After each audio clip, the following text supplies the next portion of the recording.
Second episode की starting में Kang अपनी घड़ी एक शॉप पर बेचने आया था। वो नकली घड़ी को असली बताकर इस दुकान वाले को उल्लू बना गया। इसके बाद वो उन्हीं पैसों से एक सेकंड हैंड स्कूटर खरीदने गया। दुकान के मालिक ने कैंग से कहा कि उसे स्कूटर रेडी करने में अभी कुछ टाइम लगेगा, तो वो कुछ देर बाद आए। ये सुनकर कैंग वहां से चला गया और कुछ देर बाद जब वो वापस आया तो उसके आते ही उसकी गैंग के लोग भी वहां आ पहुंचे जो उसे मारने आए थे। उन्हें गैंग के बारे में उस दुकान के मालिक ने ही फोन करके बताया था। उनसे पिटने के बाद गैंग किसी तरह अपनी जान बचाकर वहां से भाग निकला। एक जगह पर जाकर उसने अपने दोस्त को कॉल किया और उसे अपनी दुख भरी जिंदगी के बारे में बताने लगा। गैंग उसे शाम को मिलने के लिए बुलाता है और साथ ही में कुछ पैसे भी लाने को कहता है। गैंग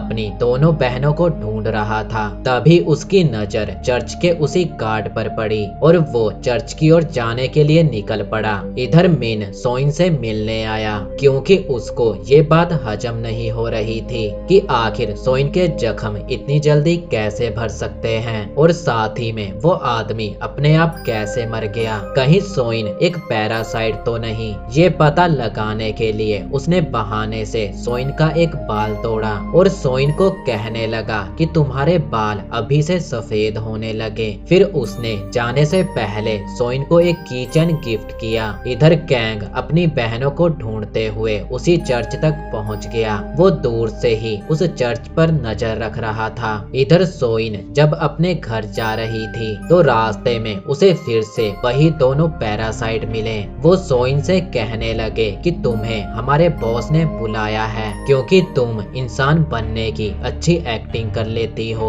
इसीलिए तुम प्यार से हमारे साथ चलो, नहीं तो हम तुम्हें घसीट कर ले जाएंगे। ये सुनकर सोइन चुपचाप उनकी कार में बैठ गई। कुछ ही देर में सोइन उनके साथ चर्च में आ पहुंची। वहां पहुंचकर सोइन ने देखा कि वहां पर पहले से ही बहुत सारे पैरासाइट मौजूद हैं। वहीं पर एक पैरासाइट जो कि इन सभी का बॉस था, वो सभी को भाषण देने लगा। वो कह रहा था कि इंसानों ने हमें मारने के लिए एक टीम बनाई है और अब अगर हमें जिंदा रहना है तो हमें मिलकर काम करना होगा। इनका बॉस अपने भाषण से सभी को पका रहा था और उधर गैंग मौका देखकर दूसरे गोदाम में घुस गया। वहां बहुत सारे इंसानों की लाशें लटकी हुई थी। गैंग उन लाशों को देख ही रहा था कि तभी वहां एक पैरासाइट आ गया जो अपना टेंटिकल निकाल कर वहां चेकिंग करने लगा। गैंग उस पैरासाइट को देखते ही छुप गया।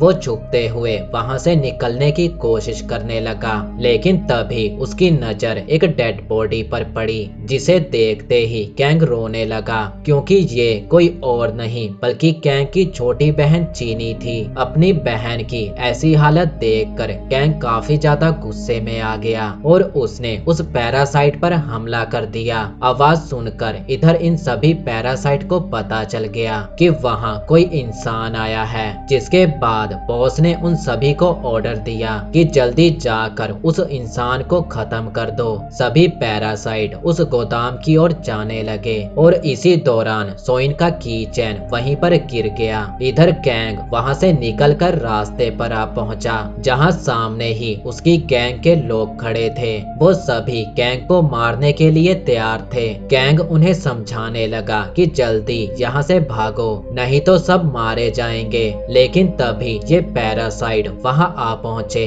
और वो उन सभी को मारने लगे। मौका देखकर गैंग वहां से भाग निकला। रास्ते में उसे सोइन मिली और फिर दोनों साथ में वहां से भागने लगे। वहीं गैस स्टेशन पर गैंग का दोस्त खड़ा उसका इंतजार कर रहा था। तभी गैंग और सोइन भागते हुए वहां आए और बिना समय खराब किए तीनों कार में बैठकर वहां से भागने लगे। गैंग को समझ नहीं आ रहा था कि आखिर गैंग के लोग वहां कैसे पहुंचे। वो कहता है कि जरूर किसी ने तो उन्हें मेरे बारे में बताया होगा। तभी गैंग के दोस्त ने चाकू से गैंग पर हमला कर दिया। गैंग के दोस्त ने ही गैंग को उसके बारे में बताया था। कार के अंदर इन दोनों की झड़प हो ही रही थी कि तभी आसमान से एक पैरासाइट इनकी कार के ऊपर आ गिरा। वो पैरासाइट उन पर हमला करने लगा और अब सोइन के अंदर की पैरासाइट बाहर आ गई। वो उस पैरासाइट से लड़ने लगी और कार खाई के पास एक पेड़ के साथ जा टकराई। कार खाई में गिरने ही वाली थी। इधर सोइन और उस पैरासाइट में भयंकर लड़ाई हो रही थी। सोइन से लड़ते हुए वो पैरासाइट समझ गया कि सोइन आधी इंसान और आधी पैरासाइट है, इसीलिए अब वो बाकी पैरासाइट के लिए एक खतरा है। वो ये बात अपने बॉस को बताने के लिए उड़कर वहां से जाने लगा, पर सोइन ने अपने टेंटिकल से उसे पकड़कर जमीन पर पटक दिया, जिससे वो पैरासाइट वहीं मारा गया। उधर गैंग कार के साथ खाई में गिरने ही वाला था। सोइन वहां पहुंचकर गैंग को बचाने लगी, पर उसका हाथ गैंग तक नहीं पहुंच रहा था। पर जैसे ही गैंग कार के साथ खाई में गिरा तो सोइन के अंदर की पैरासाइट बाहर आ गई और उसने गैंग को खाई में गिरने से बचा लिया। इधर जून सोइन के केस की फाइल पढ़ रही थी। फाइल को पढ़कर उसे समझ आ गया कि सोइन एक पैरासाइट है। अब यहाँ से तीसरा एपिसोड स्टार्ट होता है। तीसरे एपिसोड की स्टार्टिंग में जून अपने पति के साथ शॉपिंग करने आई थी।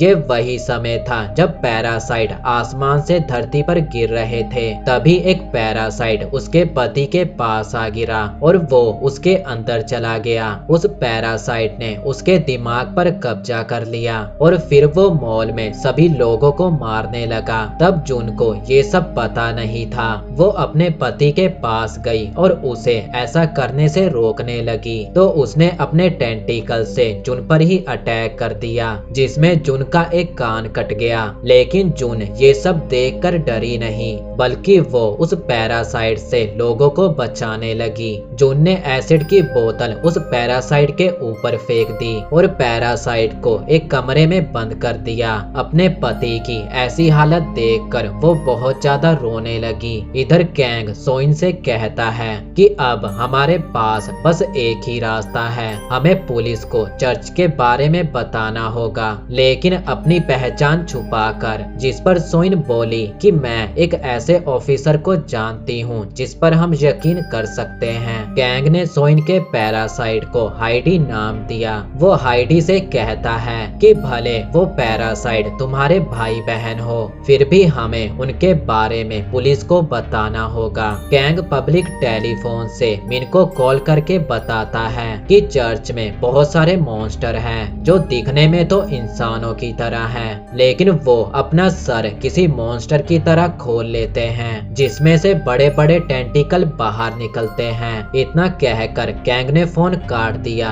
मिन समझ गया कि वो मॉन्स्टर पैरासाइट ही है। मिन का दोस्त वॉन मिन को वहां अकेले जाने से रोकता है, तो मिन जून के पास जा पहुंचा, जहां जून मिन से पूछने लगी कि क्या तुम किसी सोइन नाम की लड़की को जानते हो? तुमने अब तक उसके 2 केस पर काम किया है। मिन समझ गया कि जून को सोइन के पैरासाइट होने पर शक हो रहा है, जिस पर मिन खुद ही बताने लगा कि सोइन एक पैरासाइट नहीं है, क्योंकि मैंने खुद उसका बाल चेक किया था। इसके बाद वो जून को चर्च के बारे में बताने लगा और पूरी ग्रे टीम उस चर्च की ओर निकल पड़ी। वहाँ टीम जब गोदाम के अंदर गई तो वहाँ बहुत सारे इंसानों की लाशें तो पड़ी थी, पर जब वो लोग चर्च के अंदर गए तो वहाँ एक भी पैरासाइट नहीं था। इनके आने से पहले ही वो पैरासाइट वहाँ से निकल गए। वहीं चर्च में मिन को वही की चैन मिला जो उसने सोइन को दिया था। वो सोच में पड़ गया कि सोइन यहाँ क्या कर रही थी, कहीं सच में वो एक पैरासाइट तो नहीं है। की चैन उठाते हुए मिन को जून ने देख लिया, इसीलिए वो मिन से उसके बारे में पूछती है, पर मिन ने साफ मना कर दिया कि उसे कुछ भी नहीं मिला। इधर वॉन अकेला ही एक सुनसान गोदाम में आया था और उस गोदाम के अंदर वो पैरासाइट थे। वॉन उन पैरासाइट के साथ मिला हुआ है और वॉन ने ही इन पैरासाइट को पहले ही बता दिया था कि टीम ग्रे चर्च में आ रही है। उन पैरासाइट का बॉस वॉन से कहता है कि जब तक वो हंटिंग डॉग जिंदा है हम किसी भी जगह पर सेफ नहीं है और अब तुम्हें ही उस हंटिंग डॉग को मारना होगा क्योंकि हमारे पास जाते ही उसे पता चल जाएगा। इधर मिन सोइन को फोन करके उसे मिलने के लिए बुलाता है। जून ने मिन की बातें सुन ली थी। मिन सोइन से एक पार्क में मिला। मिन सोइन से कहता है कि मैंने तुम्हें जो की चैन दिया था वो कहाँ है, जिस पर सोइन बोली कि वो तो खो गया। तब मिन ने वो की चैन निकाला और उसे दिखाते हुए कहने लगा कि ये मुझे चर्च में मिला था और तुम वहाँ क्या करने गई थी। इससे पहले कि सोइन कुछ कह पाती जून हंटिंग डॉग को लेकर वहाँ पहुँच आई। वो हंटिंग डॉग सिग्नल दे रहा था जिसका मतलब था कि आसपास कोई पैरासाइट है। जून का सीधा शक सोइन पर गया और वो सोइन पर गोली चलाने वाली थी, पर तभी कैंग ने उसे धक्का दिया और वो सोइन को लेकर वहां से भागने लगा। जून गन लेकर उनका पीछा करने लगी। तभी वॉन पूरी टीम लेकर वहां पहुंच आया। अब ये दोनों वहां फंस चुके थे और हाइडी को बाहर आना पड़ा। वो कैंग से कहती है कि तुम यहाँ से निकलो, मैं सोइन को लेकर आ जाऊंगी। जिसके बाद कैंग अकेला ही वहां से निकलने लगा। इधर हाइडी को उन लोगों ने घेर लिया। अगर वो चाहती तो उन लोगों को मार सकती थी, लेकिन उसने कुछ भी नहीं किया क्योंकि यही उसके और सोइन के लिए सही था। इधर पूरी टीम सोइन को पकड़ने में लगी हुई थी। उधर वॉन इसी मौके का फायदा उठाकर उस हंटिंग डॉग को मारने लगा। कैंग वहीं से भाग रहा था और उसने वॉन को ऐसा करते हुए देख लिया। जब वॉन हंटिंग डॉग को मार रहा था तो हंटिंग डॉग ने जून को कई बार सिग्नल भेजे और वो हंटिंग डॉग को देखने के लिए वहां से निकल गई। सोइन वहीं खड़ी खड़ी बेहोश हो गई। तभी वहां मिन आ गया और वो एम्बुलेंस बुलाने को कहने लगा। इधर जून जब हंटिंग डॉग के पास पहुंची तो हंटिंग डॉग को मरा हुआ देखकर उसे बहुत गुस्सा आया, जिसके बाद वो सीधा सोइन के पास गई और उसने हंटिंग डॉग का मास्क सोइन को पहना दिया और तीसरा एपिसोड यहीं पर खत्म हो गया।